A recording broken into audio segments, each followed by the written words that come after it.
नमस्कार दोस्तों, मैं हूं अनजान, आपका नया साथी। मैं आपके लिए एक ऐसी कहानी लेकर आया हूं जिसे सुनकर आपको डर का एहसास होने वाला है। दोस्तों, आज की यह कहानी उत्तर प्रदेश के एक गांव के रहने वाले जगन्नाथ की है। तो चलिए दोस्तों, ज्यादा समय बर्बाद ना करते हुए इस कहानी को हम जगन्नाथ के नजरिए से ही सुनते हैं। लेकिन उससे पहले आप हमारे इस चैनल को सब्सक्राइब कर लें, जिससे आपके और हमारे संबंध मजबूत हो सके। नमस्कार साथियों, मेरा नाम जगन्नाथ है, पर गांव में सब मुझे प्यार से जंगू बुलाते हैं, जिसे सुनकर मुझे बहुत अच्छा लगता है। मैं इसी गांव में पैदा हुआ और यहीं पला बड़ा हूं।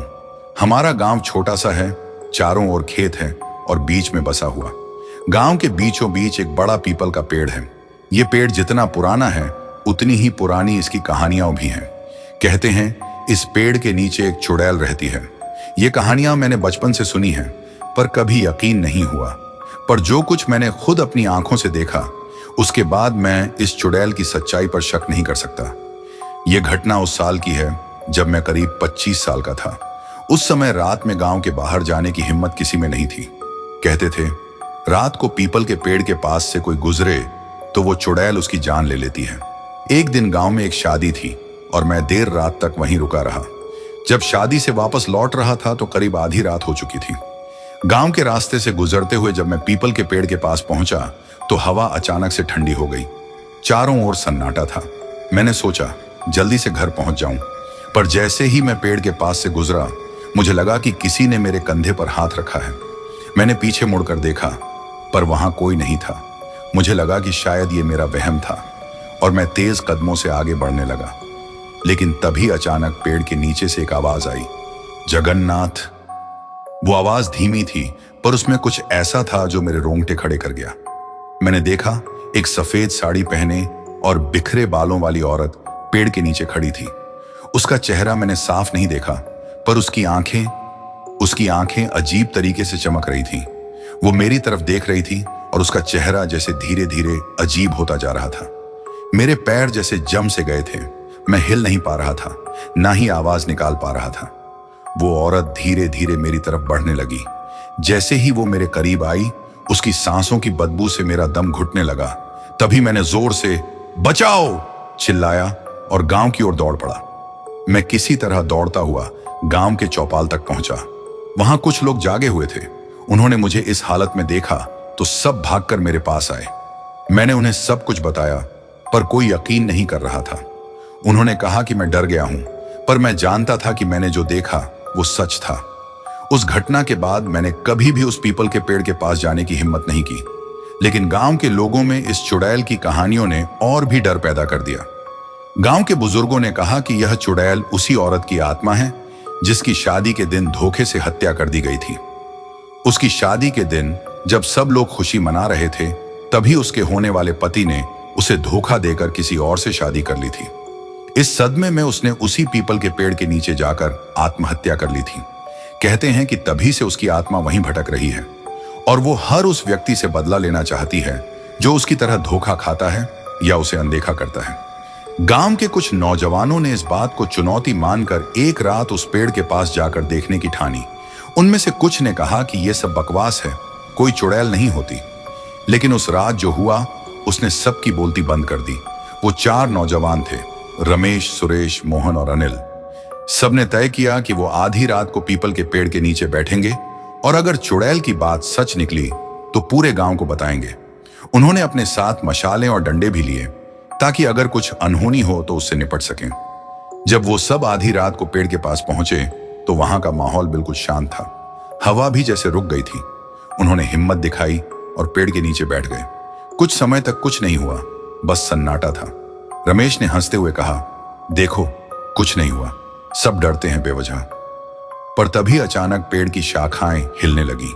सब चौकन्ने हो गए। एक ठंडी हवा का झोंका आया और पेड़ के नीचे की जमीन पर हलचल सी होने लगी। फिर एक धीमी पर तीखी आवाज आई, क्यों आए हो यहां? वो आवाज जैसे सीधा उनके दिल में घुस रही थी। उन्होंने देखा एक छाया धीरे धीरे पेड़ से अलग होकर उनकी तरफ बढ़ रही थी। वो औरत की शक्ल थी, वही बिखरे बाल, सफेद साड़ी और उसकी चमकती आंखें। इस बार वो और भी ज्यादा भयानक लग रही थी। उसके चेहरे पर एक अजीब सी मुस्कान थी। जो उनके होश उड़ाने के लिए काफी थी। रमेश, सुरेश, मोहन और अनिल एकदम डर गए और बिना कुछ सोचे समझे वहां से भागने लगे। पर जैसे ही उन्होंने भागना शुरू किया, वो चुड़ैल उनके पीछे हो गई। उसकी गति इतनी तेज थी कि उन्होंने जो मशालें पकड़ी थीं, वो भी बुझ गई। अब चारों तरफ अंधेरा था और सिर्फ उस चुड़ैल की हंसी गूंज रही थी। किसी तरह भागते हुए वो गांव के मंदिर तक पहुंचे। मंदिर में जाकर उन्होंने भगवान से प्रार्थना की और मंदिर की घंटियां बजाने लगे। घंटियों की आवाज सुनकर वो चुड़ैल धीरे धीरे गायब हो गई, पर उसकी हंसी अभी भी उनके कानों में गूंज रही थी। उस रात के बाद से वो चारों नौजवान बीमार पड़ गए। उन्होंने फिर कभी इस घटना का जिक्र नहीं किया, पर गांव में यह बात फैल गई कि वो चुड़ैल सचमुच है और कोई उसके पास नहीं जा सकता। अब जब भी रात होती है, गांव के लोग उस पीपल के पेड़ से दूर ही रहते हैं। कोई भी उस रास्ते पर नहीं जाता, और अगर जाना भी पड़े तो वो मंदिर में पहले भगवान से प्रार्थना करके ही जाता है। उस घटना के बाद मैंने उस पीपल के पेड़ के पास जाने की कभी हिम्मत नहीं की। लेकिन गांव में इस चुड़ैल की कहानियां और भी डरावनी हो गई। लोग कहते थे कि जो कोई भी उस पेड़ के पास रात में जाता है, वो कभी सही सलामत वापस नहीं आता। फिर एक दिन गांव में एक और भयानक घटना घटी, जिसने सभी को हिलाकर रख दिया। रामलाल, जो हमारे गांव का एक सीधा साधा किसान था, उसकी उस पीपल के पेड़ के पास संदिग्ध परिस्थितियों में मौत हो गई। रामलाल को किसी तरह के अंधविश्वासों पर यकीन नहीं था। उसने कई बार गांव वालों को ताना मारा था कि वो बिना वजह चुड़ैल की कहानियों से डरते हैं। एक रात जब रामलाल अपने खेत से घर लौट रहा था, तो उसने वही रास्ता चुना जो पीपल के पेड़ के पास से होकर जाता था। उस रात गांव में तेज आंधी चल रही थी। चारों ओर अंधेरा था और लोग अपने घरों में दुबके हुए थे। लेकिन रामलाल को कुछ भी डर नहीं था। वो अपने मन में सोचता हुआ जा रहा था, कैसी बेवकूफी है ये चुड़ैल वाली बात, कुछ नहीं होता। जैसे ही वो पीपल के पेड़ के पास पहुंचा, अचानक हवा थम गई। चारों ओर अजीब सा सन्नाटा छा गया। रामलाल को थोड़ी असहजता महसूस हुई, पर उसने इसे नजरअंदाज किया और आगे बढ़ता गया।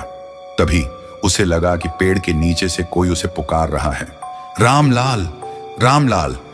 वो आवाज बहुत धीमी थी, पर उसने रामलाल के कदम रोक दिए। उसने इधर उधर देखा, पर कोई नहीं था। तभी उसके सामने एक सफेद साड़ी पहनी औरत आ गई। उसका चेहरा दिखता नहीं था, बस उसकी आंखें चमक रही थीं। रामलाल को लगा कि यह कोई धोखा है, पर जैसे ही उसने औरत को पास से देखा, उसके दिल की धड़कनें तेज हो गई। वो औरत धीरे धीरे उसकी तरफ बढ़ने लगी। रामलाल ने सोचा कि भागना चाहिए, पर उसके पैर जैसे जड़ हो गए थे। वो हिल नहीं पा रहा था। औरत ने धीरे धीरे अपना हाथ उसकी तरफ बढ़ाया और अचानक से रामलाल की गर्दन पकड़ ली। रामलाल ने जोर से चिल्लाने की कोशिश की, पर उसकी आवाज जैसे गले में ही घुट गई।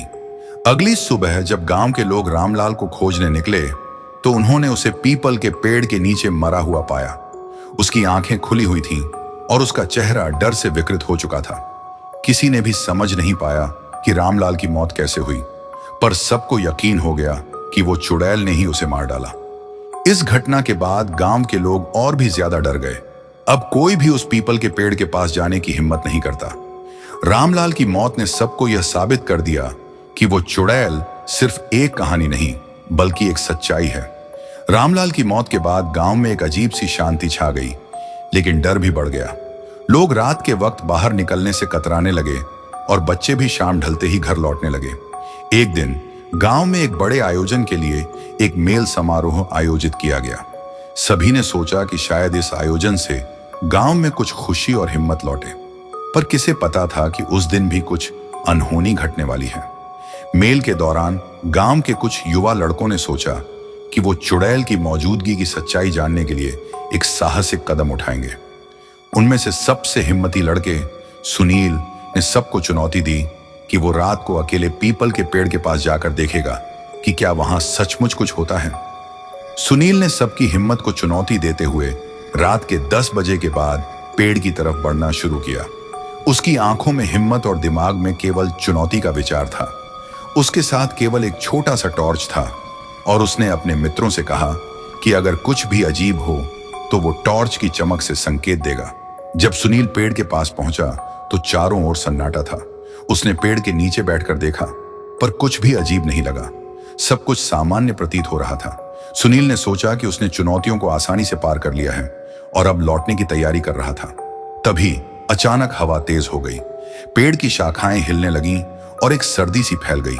सुनील ने देखा कि एक अजीब सी धुंध धीरे धीरे पेड़ के नीचे इकट्ठा हो रही थी। फिर वही सफेद साड़ी पहने औरत आ गई जिसकी आंखें चमक रही थीं। सुनील ने टॉर्च की चमक को ज्यादा तेज किया, लेकिन वो चुड़ैल की चमक से भरी आंखों को धुंधला नहीं कर सका। चुड़ैल ने सुनील की ओर बढ़ते हुए अपनी बांध की ओर इशारा किया। सुनील की सांसें तेजी से चलने लगीं और उसने भागने की कोशिश की, लेकिन उसके पैर जैसे जड़ हो गए थे। चुड़ैल ने सुनील को पकड़ लिया और उसके दिल की धड़कनों को और भी तेज कर दिया। सुनील के मुंह से आवाज भी नहीं निकल पा रही थी। जब तक उसके दोस्त वहां पहुंचते, सुनील की हालत पहले से ही बहुत खराब हो चुकी थी। उसके दोस्त, जिनमें से कुछ ने देखा कि सुनील की हालत कितनी गंभीर थी, कि तुरंत उसे गांव के डॉक्टर के पास ले गए। डॉक्टर ने कहा कि सुनील को मानसिक और शारीरिक रूप से बहुत नुकसान हुआ है। उसकी आंखें अब भी चुड़ैल की भयानक छवि से भरी हुई थीं और उसने किसी से बात नहीं की। सुनील को ठीक होने में बहुत समय लगा, लेकिन उसकी मानसिक स्थिति हमेशा के लिए प्रभावित हो गई। उसके बाद गांव में एक तरह की सामूहिक भावना छा गई कि चुड़ैल को अब हर कीमत पर शांति दी जानी चाहिए। गांव के बुजुर्गों ने मिलकर एक पूजा अर्चना की योजना बनाई, जिसमें पीपल के पेड़ के पास जाकर उसकी आत्मा को शांति देने की कोशिश की गई। पूजा के दौरान पूरे गांव ने सामूहिक प्रार्थना की और पीपल के पेड़ के आसपास एक रक्षक तंत्र स्थापित किया। इसके बाद से चुड़ैल की गतिविधियां कम होने लगीं और धीरे धीरे गांव में रात की शांति लौट आई। हालांकि गांव के लोग अब भी पीपल के पेड़ के पास से गुजरने में कतराते हैं।